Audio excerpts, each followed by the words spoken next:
I'm so excited to welcome in a fellow cheesehead of mine, a guy who's won 3 times on the PGA Tour and 4 times on the PGA Tour Champions, and he's only been there for a few years. Jerry Kelly, welcome. 6 times. 6 times on the Champions Tour, man. Come on, dude. Man, all right, I got to do my research. Apparently, I look just. My bad, Jerry. Well, welcome in Jerry Kelly with 6 PGA Tour Champions victories from sunny Arizona. How you doing, Marcus? I'm doing good, and sorry to shortchange you there, man. Obviously, incredible run you've had there on PGA Tour Champions, but you made a good call on getting a place out in Arizona last year. I thought for sure you'd be in Madison here while we're all in home isolation, but no, you've got some beautiful skies behind you. Yeah, it's great, and it's nice. Governor Ducey has deemed us an essential business, so we're actually able to get outside and hit some balls, get some good recreation in. You can stay 100 yards away from somebody if you need to on a golf course. So it's I think it's a pretty good thing. It is a great thing, and it beats, I guess, being indoors on the simulator, but you do have one of those at home in Wisconsin. But talking about Wisconsin, give me your favorite courses in Wisconsin. I'd like you to go back before 1982. Let's take Kohler and Erin Hills and all those out of the equation. What are some of the old gems you love up in Wisconsin? Minocqua Country Club. Minocqua. Lasonia. Pine Hills. I played a state open there, remember? Pine Hills. Lake Geneva Country Club. Yeah, Gene Haas gave us some great pins on that one. Shout out to Gene. He could set up a golf course pretty tough. Absolutely. No, Lake Geneva Country Club. Shoot, I mean, Arrowhead, Bigfoot. I mean, there's so many of them. I mean, your spot was Blue Mound, you think? Yeah, Blue Mound was great. I love your course there. Maple Bluff Country Club in Madison is a gem. I got to play a state amateur there. Yeah, love Maple Bluff Country Club, Milwaukee Country Club. Man, there's so many of them. It's incredible. So many, just not a long enough season.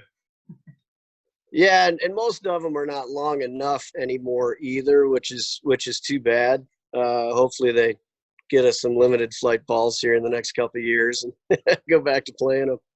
We can bring back Tuckaway and Brown Deer. And I will say, when I was just getting out on tour, even before I was on the PGA Tour full time, I knew how important it was for you to win the GMO at Brown Deer Park. Every year you go into that. And I know you got in the playoff one time. You almost got it for the Cheeseheads, but none of us ever ended up winning that thing, unfortunately. But you did make up for that by winning at University Ridge last year in the American Family Insurance Championship. That was pretty special, wasn't it?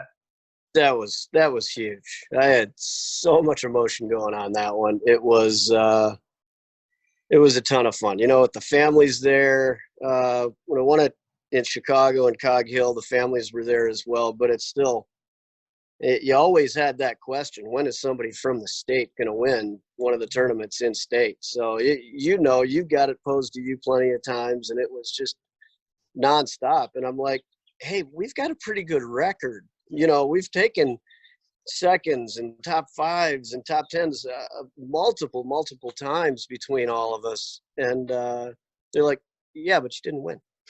It's like, so to finally quell the media a little bit is probably better than anything. Yeah, and I mean, Lauren Roberts couldn't just kind of step to the side. I mean, he's won plenty of tournaments and he's won plenty of GMOs. He didn't need to win that one when you were in the playoff with him, did he? Share the wealth a little, Lauren. And he didn't need to get that lucky with that bounce on his third shot either. I mean, come on. Boy, golfers' memories are really good for our good shots and for other people's good bounces, aren't they? Yep.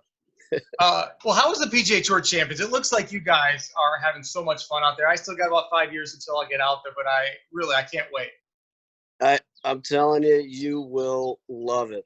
The big thing for me when I stepped foot in Naples, my first tournament, I wanted to know, would this tour give me the adrenaline flow?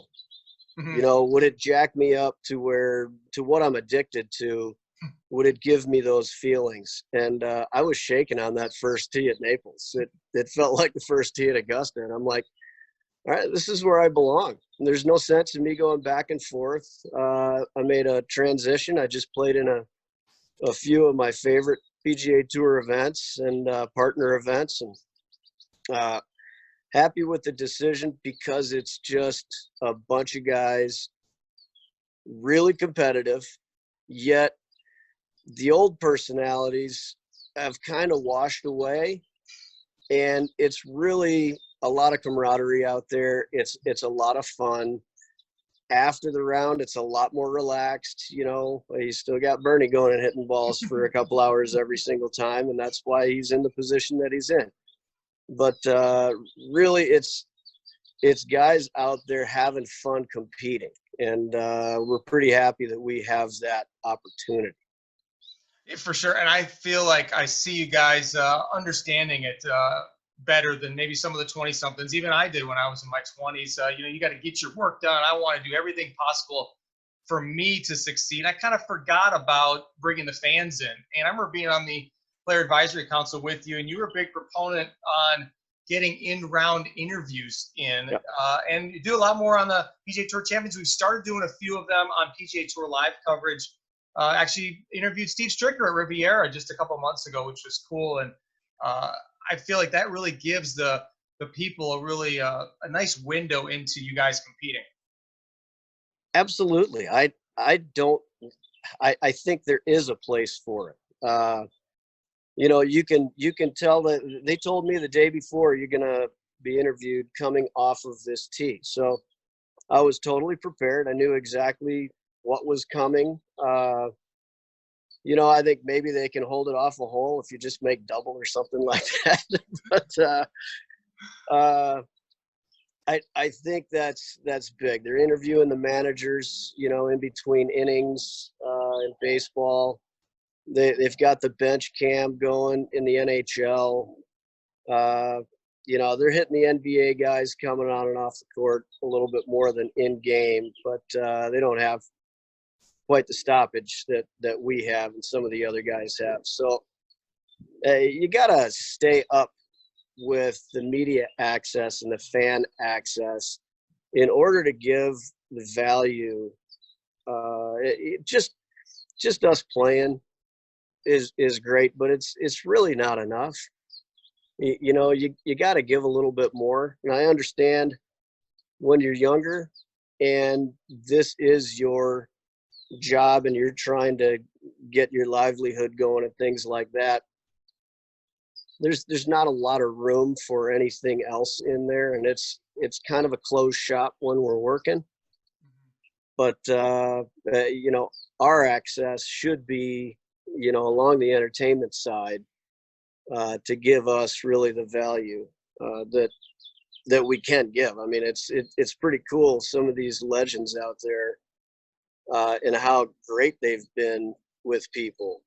Even guys that weren't great in pro-ams in their heyday, everybody's saying, oh, he's so great in the pro-ams now. And it's just really nice to see that as you get to this stage, the guys have really understood where that value lies. And it's the personalization, the communication, everything we tried to get done on the PGA Tour, but it's tough. I want to go back to a memory I had with you back at I think it was 2000, 2001 Greater Milwaukee Open, actually, and it brought a little bit of your hockey personality out. I feel like I was playing with you. I was not exempt on tour. I was playing mini tours, got a sponsor exemption. We had about 5-6 holes left, and we were teeing off on Sunday. We were like first off 10 coming through, and you put your arm around me with like about 5 holes to go, and you just said, all right, Mark, birdie here, birdie the last 4 as well, and you'll be at the BC Open next week. That was the big thing. Like when you're a mini tour guy or you get a sponsor exemption like that, just a top 10 would get you to the next event. And I didn't pull it off, but I appreciated that motivation and that kind of like saying, come on, Mark, let's go. You kind of gave me a little pat on the rear end. How have you used hockey for yourself to help your golf game? Because it seems like two different mentalities to go into those two different sports. Yeah, I mean, I think the locker room on the Champions Tour is much more like a locker room, you know, where everybody's kind of on the same team, even though they're competing against one another. It's not quite as singular. So, you know, getting back to that locker room feel is really fun. You only get that in the President's Cups and the Ryder Cups, and I only got it in the President's Cup. But that is probably the best part, is just you know, really being a part of the guy next to you, even though you're an individual competing.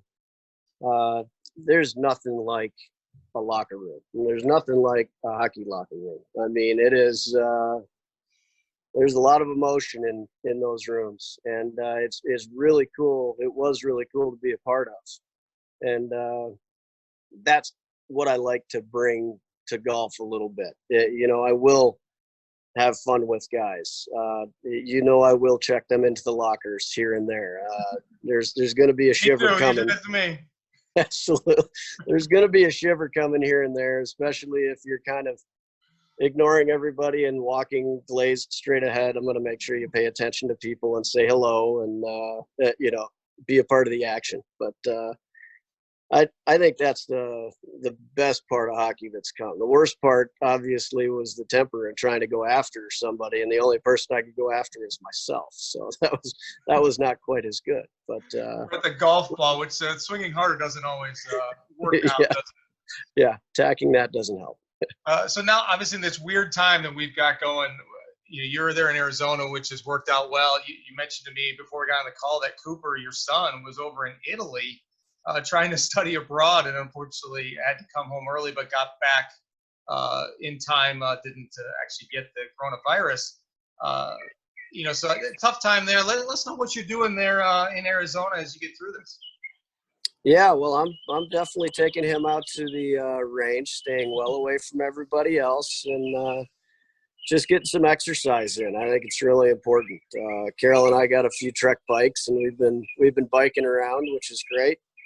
Just to get outside and actually get some exercise in, I think is important to keep your health up, so you can actually possibly fight something off a little bit better than you might not be able to if you weren't exercising. But we're staying true to the social distancing rules. You know, we are not trying to you know, be close to people and things like that. But you know, getting outside, I think, is an important part of life and something that should be done. But you know, when the quarantine rules are out and whatever your state rules are, you know, you really have to follow the guidelines. It's really important these days. I mean, we want to keep everybody as safe as possible. So we are following them to the letter and the law, no question about it. But it's nice to be able to get outside.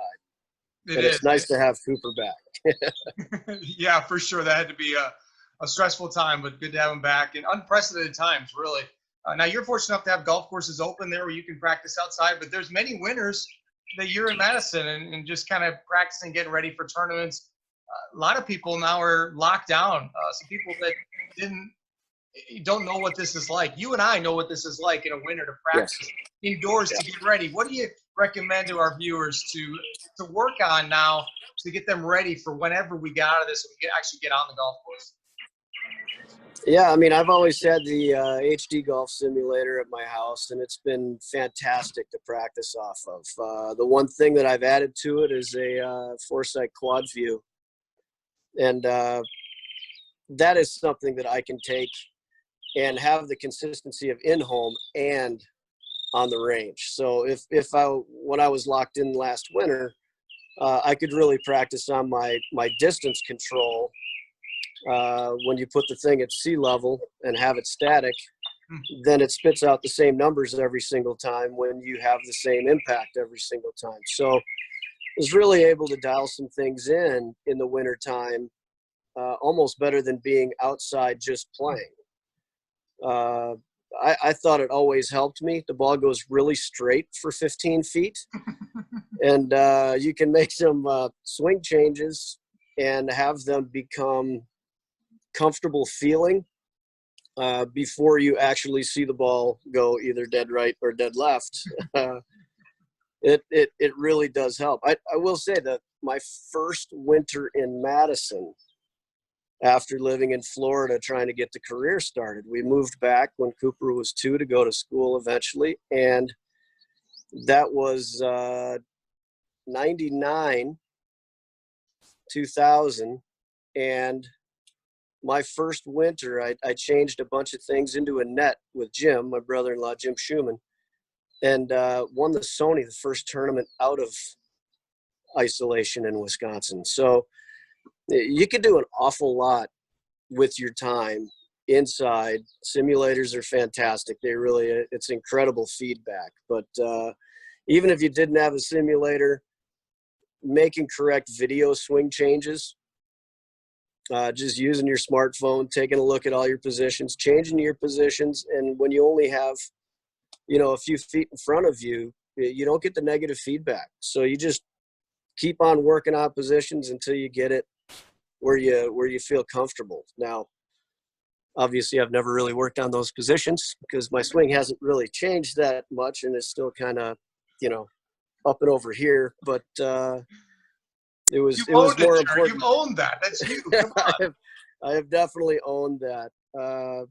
I'm not a big position guy. I'm a big impact guy. So I'd like people to actually get better with their impact position, and they can change whatever they want back here in order to make the impact correct. But if you change something up here and it messes up your impact, then you're doing the wrong thing up here for you. So it's important to understand that field down at the bottom is everything, not positions of a swing. So I don't want people to go back there and go, okay, I need my club up here perfect right here, because if I did that, I'd shank every shot. So I've got to get I know I've got to get that thing back and over here and flat and swinging in the basement, and that's right for me. Ceilings, like 7-foot ceilings, did that for you, maybe?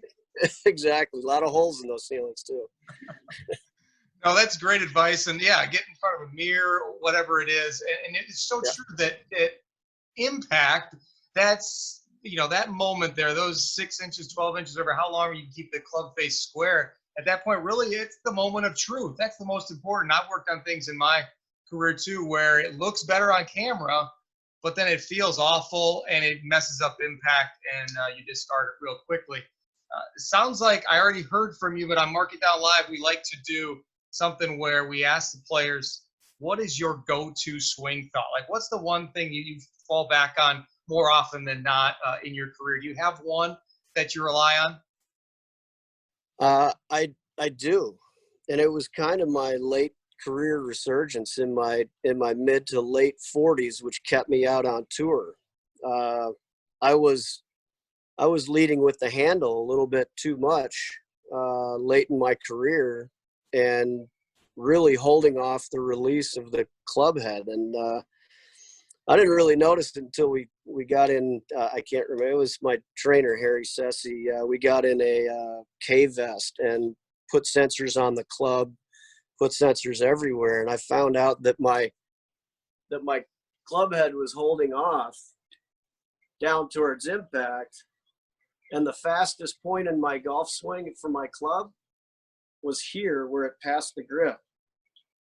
So I was like, well, wait a second. If I catch up that club head to the top of the grip here, that should be the fastest point of my club head, thinking about centrifugal force, and it's all physics.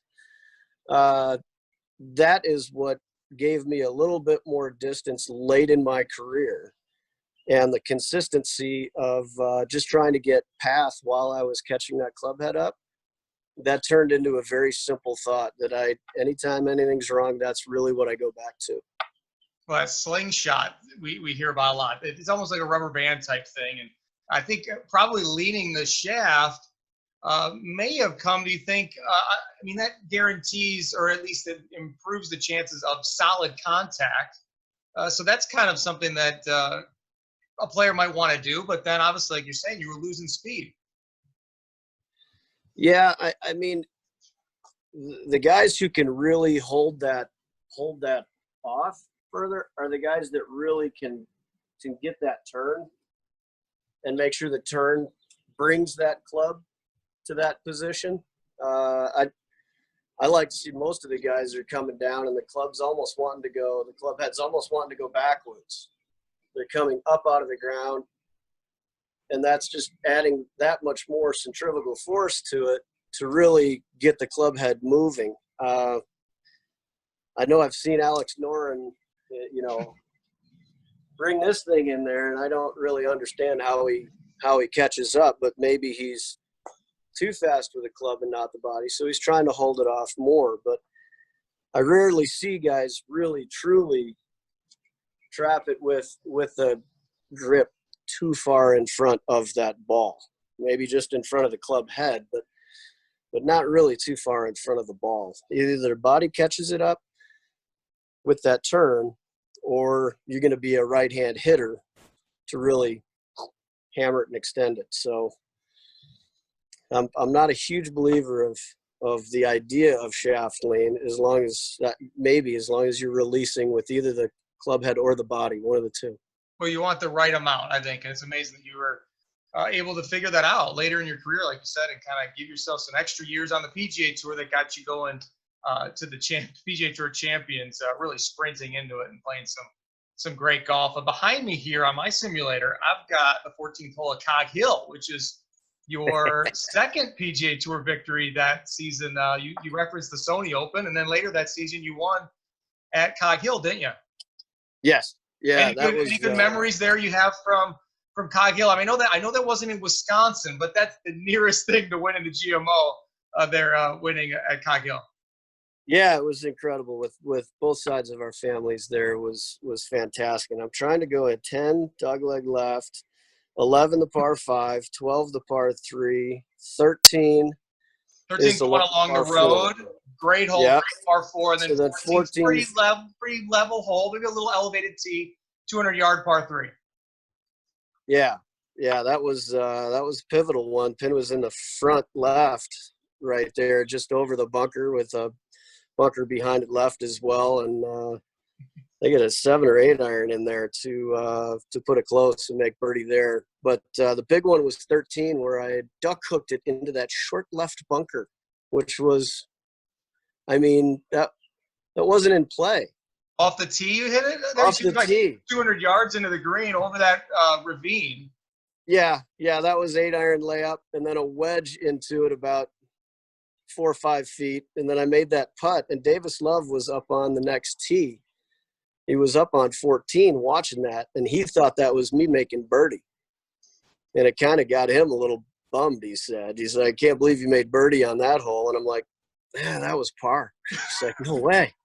I go, I did birdie the next hole, though, and the next one. Oh, that's pretty great memory. I remember, too, seeing you then, because Milwaukee followed Cog Hill at that time in the schedule, and I still remember doing that 4-man shootout. We was with Skip Kendall, JP Hayes, Steve, yourself, and I. We guess we had 5 guys that did it. We played with some celebrities, and you were obviously on a very high at that, coming in Tuesday morning into the locker room, and the security guard there was like, sir, can I see your credential?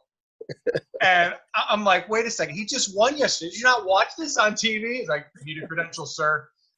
That brought you a little bit down for a moment. Yeah, no kidding.